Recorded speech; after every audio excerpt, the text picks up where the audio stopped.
अजीज दोस्तों, अस्सलाम वालेकुम, नमस्ते, सत श्री अकाल, जय जिनेंद्र, गुड आफ्टरनून। अजीज दोस्तों, पाकिस्तान के हवाले से कुछ नरम गरम खबरें आपके साथ शेयर करूंगा। पहले ये वर्ल्ड कप में जो अभी मोदी जी ने ट्रॉफी दी ऑस्ट्रेलियन कैप्टन को, तो उस पर काफ़ी शोर मच रहा है। हालांकि वो पूरी वीडियो आप देखें तो बिल्कुल ना सिर्फ ये कि ट्रॉफी देने से पहले कैप्टन से हाथ मिलाया, बल्कि बाद में भी हाथ मिलाया और बड़ी गर्मजोशी से मोदी जी ने उसको ट्रॉफी दी। और इसके बाद Modi ji Australian deputy prime minister के साथ स्टेज से उतर गए। उस पर लोग बहुत वो कर रहे हैं कि मोदी जी बदतमीज़ी कर रहे थे और मोदी जी को इस तरह स्टेज छोड़ के नहीं जाना चाहिए था। तो भाई साहब, वो चैंपियंस का हिसाब किताब ये होता है कि जब ट्रॉफी मिलती है, इसके बाद सारे खिलाड़ी पोडियम पे चढ़ के आ जाते हैं और वो वेट कर रहे होते हैं कि प्राइम मिनिस्टर हटें, क्योंकि सिक्योरिटी का मसला था। तो प्राइम मिनिस्टर जब तक स्टेज पे, सारे खिलाड़ी ऊपर नहीं आ रहे थे, तो प्राइम मिनिस्टर के उतरने का वेट कर रहे थे। आपको याद होगा कि जब एक बार इंडिया में चैंपियंस ट्रॉफी हुई थी तो ऑस्ट्रेलिया जीता था और शरद पवार जी चीफ गेस्ट थे और उन्होंने ट्रॉफी दी। तो आप देखें, ये वीडियो मैं चला रहा हूँ, अगर चल गई तो ठीक है, वरना कॉपीराइट का मसला आएगा तो मैं हटा दूंगा। आपने देखी होगी कि रिकी पोंटिंग शरद पवार को धक्के मार के, मतलब ऑस्ट्रेलिया के प्लेयर कह रहे हैं कि स्टेज से उतरो ताकि हम अपना जश्न मनाएं। तो ये तरीका होता है। ऑस्ट्रेलिया की टीम वैसे ही मुझे इसलिए नहीं पसंद कि ये लोग एरोगेंट हैं, बदतमीज लोग हैं ये। तो वो मोदी जी उतर के भी आप ये देखें कि मोदी जी ने एक एक ऑस्ट्रेलियन प्लेयर से नीचे उतर के सबसे हाथ मिलाया। लेकिन जाहिर है पाकिस्तान इस वक्त फुल प्रोपेगेंडा पाकिस्तान और बांग्लादेश कर रहे हैं जैसे इनका बाप वर्ल्ड कप जीत के आया है। तो यह है कि हारे हुए लोग, लूजर्स होते हैं, वो इस तरह की हरकतें करते हैं। दूसरी छोटी सी मैं चीज़ बता दूं कि कुछ सोशल मीडिया प्लेटफॉर्म से ट्रेविस हेड और उसकी बीवी बेटी को धमकियां, गालियां, रेप की वो सब दे रहे हैं। तो उस पर नज़र आ रहा है कि सोशल मीडिया प्लेटफॉर्म पे तो कोई भी किसी भी नाम से बना के वो कर दे, तो इसका मतलब ये नहीं है कि इंडियंस ने किया है। देखें, ये शोर हो रहा है कि गुजरात के लोगों ने खामोश बैठे थे, ऑस्ट्रेलिया को अप्रिशिएट नहीं कर रहे थे। तो भाई साहब, ये होम टीम को सपोर्ट करेंगे ना, उसमें कोई उन्होंने कोई बदतमीजी तो नहीं की है। जैसे कभी एडन गार्डन में कलकत्ता में पूरे स्टेडियम में आग लगा दी थी और बदतमीजी कुछ ज़माने में होती थी, अब इतना ऐसा सच नहीं है। इंडियन जनरल पब्लिक ने इस हार को, फाइनल में शिकस्त को खुले दिल से कबूल किया है। कहीं सोशल मीडिया पे कोई मेन स्ट्रीम कहीं हमने नहीं देखा कि कोई बदतमीजी की गई हो। सबने इंडियन टीम को भी सपोर्ट किया कि हाँ भाई बहुत अच्छा खेले, ठीक है, एक मैच ठीक है, अफसोस होता है, लेकिन जो भी है। लेकिन ये जो चीज़ें हैं उस पर भारत को इंक्वायरी करनी चाहिए कि ये धमकियों के जो आए हैं, जिन हैंडल से आए हैं, उन हैंडल्स का देखो कहाँ से ऑपरेट कर रहे हैं, तो बिल्ली थैले से बाहर आ जाएगी। किसी भारतीय ने ऐसी कोई हरकत नहीं की है। अजीज दोस्तों, छोटी सी एक और चीज़ आपके साथ शेयर करूंगा कि इंडिया की क्रिकेट है ना, वो एवर प्रोग्रेसिंग है। अगर आप इसका ट्रैक रिकॉर्ड देखें तो गंगुली से पहले इंडिया के कामयाब तरीन कैप्टन अजहरुद्दीन थे। फिर गंगुली आए, वो इंडिया के हिस्ट्री के कामयाब तरीन कैप्टन रहे, 49% इनका रेशो रहा। इसके बाद धोनी कैप्टन बने, उन्होंने और रिकॉर्ड को बेटर किया, 53% इनका विन रेशो रहा। फिर विराट कोहली कैप्टन बने, विराट कोहली ने और ज़्यादा बेहतर बनाया, विन परसेंटेज 63 रही। और अब रोहित शर्मा कैप्टन है तो विन परसेंट 75% है। यानी आप देखें कि हर आने वाला कैप्टन टीम को और ऊपर लेके जा रहा है। तो यह है कि इंडिया की क्रिकेट बहुत तेज़ी से प्रोग्रेस कर रही है।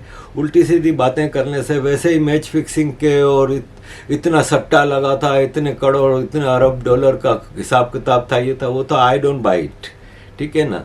और एक मैच है, ठीक है, हार गए सो हार गए, बातें करने वाले करते रहें। अजीज दोस्तों, किश्तवाड़ पुलिस ने एक टेररिज्म का बहुत बड़ा नेटवर्क पकड़ा है, जिसमें 26 हिजबुल के प्लान था दुल्हस्ती पावर स्टेशन को उड़ाने का। और ये है कि काफ़ी बड़ी तादाद में 10 किलो के करीब धमाका खेज आईडीज़ मिली हैं, वो डिवाइसेस मिली हैं। और ये है कि ये एक बहुत बड़ा टेररिज्म का जो वो था, वो पावर हाउस को उड़ाने का, उसको सिक्योरिटी फोर्सेस ने वो कर दिया। पाकिस्तान में टीटीपी के फाइटर्स ने सिक्योरिटी फोर्सेस पे फिर हमला किया। मंदान पुलिस स्टेशन बन्नू बहुत सारे लोग मारे गए। इसी तरह दूसरी तरफ 3 आईएसआई ऑफिशियल्स मारे गए जब बलोच फाइटर्स ने कैच डिस्ट्रिक्ट में इनकी कार को टारगेट किया। अजीज दोस्तों, पाकिस्तान में टेररिज्म का मामला बहुत ज़्यादा बढ़ता जा रहा है और उसके पीछे डॉन का भी एडिटोरियल है, जो कि ज़्यादातर वही बातें एडिटोरियल में हैं जो मैं आपको बताता रहता हूँ कि होता ये है कि पाकिस्तान आर्मी ने ये टेररिस्ट ग्रुप बनाए हैं, जितने भी हैं पाकिस्तान में। पाकिस्तान आर्मी के मर्जी के बगैर तो कोई पत्ता नहीं मारा हिल सकता, तो ये टेररिस्ट ग्रुप इतने बड़े बड़े तगड़े कैसे बन गए? और ये टेररिस्ट ग्रुप पाकिस्तान आर्मी की मर्जी से बने हैं। अब होता यह है कि क्लैश ऑफ इंटरेस्ट हो जाता है, तो ये कभी टेररिस्ट ग्रुप आपस में लड़ पड़ते हैं। इस तरह कई टेररिस्ट जो मारे जा रहे हैं, जो इंडिया के भी मोस्ट वांटेड हैं, वो आपस की लड़ाई में भी मारे जा रहे हैं। दूसरा, चूंकि जॉबलेसनेस इनमें बढ़ती जा रही है, इनके लिए जो मार्केट थी अफ़गानिस्तान की और इंडिया की टेररिज्म की, वो बंद हो गई है। इंडिया में बहुत सख्ती है, जो घुसने की कोशिश कर रहा है मारा जा रहा है। तालिबान ने वहाँ पे अफ़गानिस्तान में बहुत सख्ती रखी है। तो अब वो जॉबलेस टेररिस्ट हैं, उनके खर्चे बड़े होते हैं, क्योंकि जो टेररिस्ट होता है वो बड़ी महंगी महंगी चीज़ें इसको चाहिए होती हैं, महंगे मोबाइल, महंगी चीज़ें, फिर लड़कियां चाहिए, फिर शराबें, नशे चाहिए, अच्छा खाना चाहिए। वो कहाँ से पूरा हो? फिर ये टेररिस्ट अपनी फैमिलीज़ को भी रन करते हैं, जैसे माँ बाप, भाई बहन, खर्चे बहुत होते हैं। तो इतने जब हज़ारों में आपने टेररिस्ट प्रोड्यूस किए हैं, अब उनको पालना मुश्किल हो गया है। तो जब तक कि पाकिस्तान आर्मी अपनी गलती कबूल नहीं करती और इन टेररिस्ट ग्रुपों को ख़त्म नहीं करती, तब तक कोई इसमें बेहतरी नहीं आ सकती, चाहे कोई कुछ भी कर ले। और इस वक्त फाइनेंशियल सिचुएशन इतनी ख़राब है कि ये शेख जायद हॉस्पिटल है, वो शेख जायद हॉस्पिटल का ऑपरेशन बंद हो रहा है और हॉस्पिटल में इनके पास कोई पैसा नहीं है कि हॉस्पिटल के चला सकें। और आईएमएफ से भी अभी तक किस्त आई नहीं है। आईएमएफ भी अंदर खाने यही खबर मिल रही है कि आईएमएफ बहुत ज़्यादा इनको इस वक्त तंग कर रहा है। अब हॉस्पिटल के आउटस्टैंडिंग बिल्स और सैलरीज देने के लिए इनको 5 अरब रुपया चाहिए, 500 करोड़ रुपया। इनके पास तो खाने के पैसे नहीं, जो गज़ा के हॉस्पिटलों के लिए रोना रो रहे हैं, खुद अपने हॉस्पिटल चला नहीं पा रहे। तो ऐसे में ये टेररिस्ट ग्रुप को चलाने के लिए इनके पास फंडिंग कम है। अब ऐसे में अमेरिका का हमेशा आपको पता है कि एक डुप्लीकेट, एक डबल स्टैंडर्ड चलता है। अमेरिका के एम्बेसडर डोनाल्ड ब्लूम ने पाकिस्तान को $4 मिलियन दिए हैं कि पाकिस्तान आर्मी नए रिक्रूटमेंट करे, ताकि बलूचिस्तान में जो टेररिज्म हो रही है उनको मदद मिले और टेररिज्म को रोका जा सके। तो ये अमेरिका का बहुत ही गलत फैसला है, इसलिए कि बलूचिस्तान में टेररिज्म नहीं हो रही, बलूचिस्तान में एक genuine grass root independence movement चल रही है। और बजाय इसके कि पाकिस्तान आर्मी के कान खींचे, पाकिस्तान आर्मी को आप इस तरह सपोर्ट दे के, अमेरिका एक बहुत बड़ी गलती कर रहा है। और गलती तो नहीं कर रहा है, ये अमेरिका का जुर्म है। ऐसे जुर्म हमेशा अमेरिका करता रहा है। पाकिस्तान आर्मी अमेरिका का नाजायज़ औलाद है और वो अपनी नाजायज़ औलाद को पालने के लिए अमेरिका इस तरह की हरकतें कर रहा है। अब जिस तरह इस वक्त आप ये देखें कि ये जमीयत उलमा पाकिस्तान बरेलवियों की एक पॉलिटिकल पार्टी है, जो कभी इलेक्शन वगैरह में तो कुछ नहीं जीतती, लेकिन बहरहाल इनका अवैस नूरानी है ना, इसने कहा कि जब हमारी मौलवियों की मुलाकात हुई जनरल आसिम मुनीर से, तो आसिम मुनीर ने बताया कि मैं पाकिस्तान की इकोनॉमी रन करना चाहता हूँ और मेरे रिटायरमेंट से पहले मैं डॉलर को 250 पे ले आऊँगा। और मौलवियों से कहा है कि उलमाए कराम मेरा इस मिशन में साथ दें। अब अगर पाकिस्तान की इकोनॉमी आर्मी का जनरल चलाएगा, वो भी मौलवियों की मदद से, कोई सेंस जहन में आती है, कोई बात समझ में आती है कि मौलवियों का और जनरलों का इकोनॉमी से क्या ताल्लुक? दोनों अपने काम में फेल हैं, दोनों के जो काम हैं उसमें फेल हैं। मौलवियों का काम है कि इंसान बनाए लोगों को, उनको जानवर बना रहा है। आर्मी का काम है सिक्योरिटी प्रोवाइड करे, उसमें जीरो हैं। खुद अपना आर्मी चीफ GHQ में बुलेट प्रूफ कांच लगा के बैठता है। ये सिक्योरिटी दे नहीं पा रहे, ये इकोनॉमी चलाने में इंटरेस्टेड है। मौलवियों का काम ये है कि आप ये देखें कि पंजाब में एक मदरसे में 15 बच्चों ने जाके शिकायत की अपने माँ बाप से कि हमारे मदरसे में हमारा ना सिर्फ रेप होता है बल्कि ब्रूटल सेक्सुअल टॉर्चर होता है हम पे। बच्चों का बाप, एक बच्चे का बाप पुलिस के पास गया, DPO के पास, डिस्ट्रिक्ट पुलिस ऑफिसर के पास। डिस्ट्रिक्ट पुलिस ऑफिसर ने मदरसे पे छापा मारा। मदरसे में 15 बच्चों ने कहा कि हमारे साथ रोज़ सेक्सुअल टॉर्चर होता है। 2 टीचर हैं जो मदरसे के मौलवी हैं जो हम पे सेक्सुअल टॉर्चर करते हैं। बच्चों का मेडिकल एग्जामिनेशन कराया गया तो पता चला कि बच्चों के जिस्मों पे छुरियों के निशान हैं और दांतों के निशान हैं, काटे गए हैं, और उनका बलात्कार रोज़ की बुनियाद पे हो रहा था। ये अब पंजाब का चीफ मिनिस्टर पहुंचा है और वही बड़ी बड़ी बातें, हम छोड़ेंगे नहीं, आप देखना हम इन लोगों को भरपूर सजाएं दें। भाई साहब, मुझे कोई एक आप हिस्ट्री में निकाल कर दिखा दें आज तक कितने केसेस रिपोर्ट हुए हैं, किसी एक को सजाए मौत हुई हो जिसने मदरसे में बच्चों का वो किया हो। किसी एक मौलवी ने, चाहे फजलुर रहमान है, चाहे जमात इस्लामी है, चाहे वो लबेक है, कोई किसी एक मौलवी ने कभी कंडेम किया है, कभी कहा है कि इनको सज़ा दो? क्योंकि वो साले खुद सब इसमें मुलविस हैं, सब खुद ये करते रहते हैं। पाकिस्तान में मदरसों में 2 किस्म के बच्चों के साथ ज़्यादतियाँ होती हैं।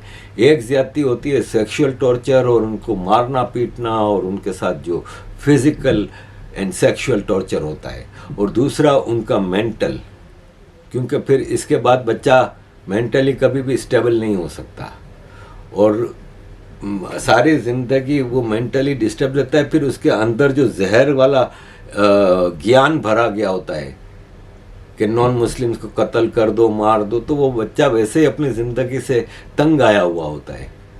तो ज्यों ज्यों बड़ा होता है वो उसके अंदर मरने मारने की ही चीज़ें रह जाती हैं। तो पाकिस्तान में जो मदरसों में कौम डेवलप हो रही है ना, उसका आप अंदाज़ा नहीं कर सकते कि जिस तरह ये पाकिस्तान तबाह हो रहा है, इसके पीछे मुल्ला मिलिट्री अलायंस की ये घटिया पॉलिसीज़ हैं। और अब ये इकोनॉमी चलाने की बात करते हैं, पॉलिटिक्स भी ये कर रहे हैं, इकोनॉमीज भी ये चला रहे हैं। और जहाँ तक अमेरिका की बात है, तो आप मुझे बताएं कि किसी भी आज़ाद देश में क्या कोई फॉरेन एम्बेसडर सारी पॉलिटिकल पार्टियों से मिलता है और उनको इलेक्शन के हवाले से डिस्कस करता है मामला? किसी एक उसमें होता है ऐसा? कोई अलाउ करता है ऐसा कंट्री? लेकिन पाकिस्तान में ये डेविड ब्लूम है, ये नवाज शरीफ की पार्टी से भी मिला, नवाज शरीफ से खुद मिला जाके, और इलेक्शंस में के बारे में डिस्कस हुए, और उसने कहा कि पाकिस्तान में नवाज शरीफ से ज़्यादा बेहतर कैंडिडेट कोई नहीं है। फिर ये जहांगीर तरीन की इस्तेकाम पार्टी के लोगों से मिलने गया और जहांगीर तरीन से कहा कि तुम तो पाकिस्तान की खिदमत करते आए हो और तुम्हारा बिल्कुल हक बनता है गवर्नमेंट करना। फिर ये पीपल्स पार्टी वाले लोगों से मिलने गया, उन लोगों से भी इसी तरह की बातें की। और फिर जो अमेरिका के स्टेट डिपार्टमेंट की जो एम्बेसी ऑफ इस्लामाबाद है, US एम्बेसी ऑफ इस्लामाबाद, उसने जो प्रेस रिलीज इस पे निकाली है, उसकी हेडलाइन आप देख लें कि US ambassador Blome's meeting with political actors in Multan and Lahore. Actors, Pakistan में पॉलिटिशियंस नहीं होते, पॉलिटिकल एक्टर्स होते हैं। उनको उनके सही नाम से पुकारा गया, और एक्टर से आप डायरेक्टर एक्टिंग करवाता है। तो डायरेक्टर आर्मी है आसिम मुनीर, और फाइनेंसर और प्रोड्यूसर अमेरिका है। पाकिस्तान का पॉलिटिकल सर्कस इस बुनियाद पे चलता है, और ये पूरे पाकिस्तान के लोगों से मिला, मतलब पॉलिटिशियन से, और उनसे इलेक्शंस के हवाले से डिस्कशन हुई है। ये बात ध्यान में रखें कि पाकिस्तान आर्मी अब भी इंटरेस्टेड है कि किसी तरह इलेक्शन पोस्टपोन हो जाए। अब उसमें मसला ये है कि इमरान खान इलेक्शन में है कि नहीं है। इलेक्शन मामला ख़राब ही रहेंगे। आर्मी जो कई जर्नलिस्टों ने प्राइवेटली ये चीज़ें बताई हैं मुख्तलिफ व्हाट्सएप ग्रुप में, जो मेरे तक भी पहुंचती हैं, ज़ाहिर है मैं कई ग्रुपों में हूँ, कि आर्मी पूरा प्रेशर डाल रही है जुडिशरी पे कि इमरान खान को भुट्टो की तरह सज़ाए मौत दे दो, या फिर उसको पाकिस्तान से निकाल दो जैसे मुशर्रफ ने नवाज शरीफ को निकाला था। सुना यही है कि इमरान खान पाकिस्तान छोड़ने को तैयार नहीं है, तो कह रहे हैं या तो इसको उम्र कैद दिल दे दो साइफर केस में या किसी भी केस में, 9 मई के केस में, 9 मई को जो अटैक हुए थे पीटीआई के लोगों की तरफ से, तो या तो इसको सजाए मौत दे दो या फिर इसको जेल में डाल दो। और उससे आर्मी का मकसद ये नहीं है कि फिर वो इलेक्शन जीत जाएंगे, फिर ये है कि पीटीआई का एक रिएक्शन आ सकता है अगर सजाए मौत दी जाती है। तो भुट्टो का जो पीरियड था ना, भुट्टो को जब सजाए मौत दी गई थी तो जियाउल हक का स्ट्रिक्ट मार्शल लॉ था, और पंजाबी आर्मी का मार्शल लॉ था, और भुट्टो वॉज ए सिंधी। तो वो पब्लिक रिएक्शन थोड़ा बहुत सिंध में ही आया था, बाकी कहीं नहीं आया था कि पंजाबी तो बेगैरत होते हैं। इस बार कहानी ये है कि पंजाबी लीडर है इमरान खान, केपीके और पंजाब में इसकी आवाज़ है। तो आर्मी को ये है कि इसको सजाए मौत देंगे तो पूरे मुल्क में लॉ एंड ऑर्डर ख़राब हो जाएगा, और उसको बेस बना के हम इलेक्शन को पोस्टपोन कर सकते हैं। तो मुख्तलिफ कहानियाँ चल रही हैं। अगर इलेक्शन होता है तो नवाज शरीफ, इस वक्त सारे इलेक्टेबल्स हैं वो नवाज शरीफ की पार्टी में जा रहे हैं, अब थोड़े बहुत इस्तेकाम पार्टी में जा रहे हैं, और जरदारी और पीपल्स पार्टी का बिलावल भुट्टो सिर्फ रोदड़ा रोना कर रहे हैं क्योंकि उनके पास कोई नहीं आ रहा। और इनको साफ अल्फाज में मैसेज दे दिया गया है कि आपको सिंध मिल जाएगा, बाकी आप भूल जाएं प्राइम मिनिस्टर वगैरह। बिलावल साहब बहुत मज़े कर लिए, फॉरेन मिनिस्टर के औकात तुम्हारी चपड़ासी बनने की नहीं है। तो इस वक्त सिनारियो मुस्लिम लीग नून की तरफ जा रहा है। अजीज़ दोस्तों, आखिरी में मैं आपके साथ एक ख़बर शेयर करना चाहूँगा कि कल जियो टीवी पे इमरान खान की तीसरी बीवी पीरनी फ़कीरनी का पहला शोहर ने इंटरव्यू दिया है, और उसमें कहा है कि इमरान खान ने हमारी शादी की ज़िंदगी बर्बाद कर दी। वो लेट नाइट मेरी बीवी को फ़ोन करता था, और जब मैं घर पे नहीं होता था तो आ जाता था। एक बार तो मैं घर पे आया तो ये मेरी बीवी के साथ एक अकेला कमरे में कुछ कर रहा था। तो मैंने फिर चौकीदारों को कहा कि इसको बाहर उठा के बाहर फेंको, और मेरा इमरान खान से कई बार इस पे झगड़ा हुआ, और इस तरह की इसने बातें की हैं। देखें अजीज़ दोस्तों, बात दरअसल ये है कि इसी जियो ग्रुप का अखबार है जंग, इसमें जनवरी 2018 में इसी खावर मानेका का इंटरव्यू छपा था जब इमरान खान ने इसकी बीवी से शादी की थी। तो उस वक्त इसने कहा था कि बुशरा जैसी पाक बीवी नहीं देखी, इमरान की वजह से तलाक नहीं दी, कुछ ऐसी चीज़ें हो गई थी जिसकी वजह से मुझे इसको तलाक देना पड़ी।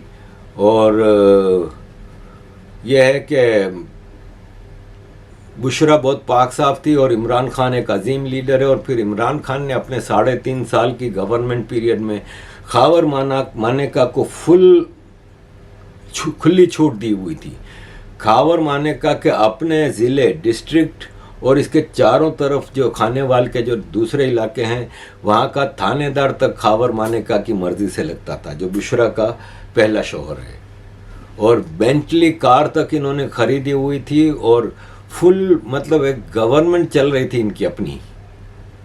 और जो फराह गोगी है, जो बुशरा की फ्रंट वूमेन थी जो करप्शन में, वो बराबर जो पंजाब का जो चीफ मिनिस्टर था उस्मान बुज़दार, उससे बराबर एक एक ट्रांसफ़र, एक एक पोस्टिंग, एक एक कॉन्ट्रैक्ट, एक एक ठेके के ऊपर जो कमीशन मिलता था उसका बराबर हिस्सा खावर मानेका को भी जाता था। आज ये इंटरव्यू जो दे रहा है ना इमरान खान के खिलाफ, तो आज तो शेख रशीद भी दे रहे, आज तो फर्रुख हबीब भी दे रहे, आज तो फवाद चौधरी भी अब आएगा बाहर तो इंटरव्यू देगा। तो आज तो सिचुएशन बदल गई है। पाकिस्तान का यही तो मसला है कि पाकिस्तान के पॉलिटिशियन जब पावर में आते हैं ना आर्मी की मदद से, तो वो समझते हैं कि हम अपनी पावर पे आए हैं और अब हम सारी ज़िंदगी पावर में रहेंगे, हमारा कोई बिगाड़ नहीं सकता। तो भाई साहब, ये दुनिया के घटिया तरीन लोगों का जो ग्रुप है ना पाकिस्तान आर्मी है, ये अपने जिनको जब मर्जी आती है इस्तेमाल करते हैं और फिर उनका वो हाल करते हैं कि वो सारी ज़िंदगी थोड़ी बहुत भी किसी में गैरत और शर्म हो तो वो अपनी नज़रों से गिर जाता है। क्योंकि अंदर इनके साथ क्या होता है ये मैं पहले कई बार बता चुका हूँ। ये कभी खुद तो आके नहीं कहेंगे ना कि हमारे को नंगा करके कई कई दिन तक कमरे में हमारे साथ क्या होता रहा, चाहे वो शेख रशीद जैसा घटिया इंसान हो। ये लोग अंदर उनका वो हाल करते हैं कि वो अंदर से इनकी रूह कांप जाती है। और फिर इनकी फैमिलीज का क्या हाल करते हैं कि वो सारी जिंदगी फिर कभी सर उठाने जैसे नहीं रहते। तो ये है कि बार बार फिर इन्हीं के साथ हाथों इस्तेमाल हो के फिर बार बार अपने आप को पावरफुल समझते हैं। भाई देखें, नवाज शरीफ को जब मुशर्रफ ने निकाला था तो मुशर्रफ की टीम ने प्रेस में आके रखा था कि देखो शहबाज शरीफ और नवाज शरीफ के कमरों में से ये सेक्सुअल किताबें मिली हैं, ये सेक्स बढ़ाने की दवाइयाँ मिली हैं, ये सेक्स करने के इंस्ट्रूमेंट्स मिले हैं वगैरह वगैरह। और इनकी फैमिलीज़ को बदनाम किया, मरियम के बारे में बातें की, सब कुछ किया। मुशर्रफ को मुल्क छोड़ के जाना पड़ा। उससे पहले जो ये जेल में रहे दोनों भाई शहबाज शरीफ और नवाज शरीफ, वहाँ इनके साथ क्या क्या होता रहा ये सब एक अलग कहानी है। ये चले गए, वापस आए, वापस आके फिर नवाज शरीफ प्राइम मिनिस्टर बना, फिर नवाज शरीफ भूल गया, फिर नवाज शरीफ ने ये समझा कि ये आर्मी तो अब मेरे कदमों तले है। फिर आर्मी ने इसको औकात याद दिलाई, फिर इसको जेल में भेजा, मरियम को जेल में भेजा, सब कुछ हुआ, फिर इसको मुल्क छोड़ के भागना पड़ा। अब ये वापस आया है तो फिर ये समझता है कि अब आर्मी इसके साथ अच्छा रहेगी। आज आर्मी को ज़रूरत है, इसको बना देगी, ये नहीं मिलेगा तो जहांगीर तरीन को बना देगी, जहांगीर तरीन नहीं मिलेगा तो बिलावल तो तैयार ही है। तो पाकिस्तान में ये पॉलिटिकल सर्कस चलता रहता है और इसमें कोई भी पावरफुल नहीं होता। ये आर्मी ही पावरफुल है और रहेगी, और आर्मी का सबसे बड़ा हथियार है मुल्ला। मुल्ला इस मुल्क में जब चाहे लोगों को सड़कों पे ला के किसी भी पॉलिटिकल पार्टी को बिठा सकती है। टीएलपी के ज़रिए नवाज शरीफ के खिलाफ धरने दिए गए, इमरान खान को प्रेशर में लाने के लिए टीएलपी से फ्रांस के एम्बेसडर के खिलाफ धरने दिए गए। मुल्ला आर्मी का सबसे बड़ा हथियार है और उसकी पूरी कीमत मुल्ला वसूल करता है अपने मदरसों में बच्चों के साथ सेक्सुअल असॉल्ट करके, माल बना के, जैसे तारिक जमील वगैरह ने बिलियंस ऑफ डॉलर कमाए हैं इस पूरे खेल में। तो पाकिस्तान की बर्बादी की बेसिक वजह मुल्ला मिलिट्री अलायंस है। अजीज दोस्तों, thank you very much for all your support. Kindly keep supporting.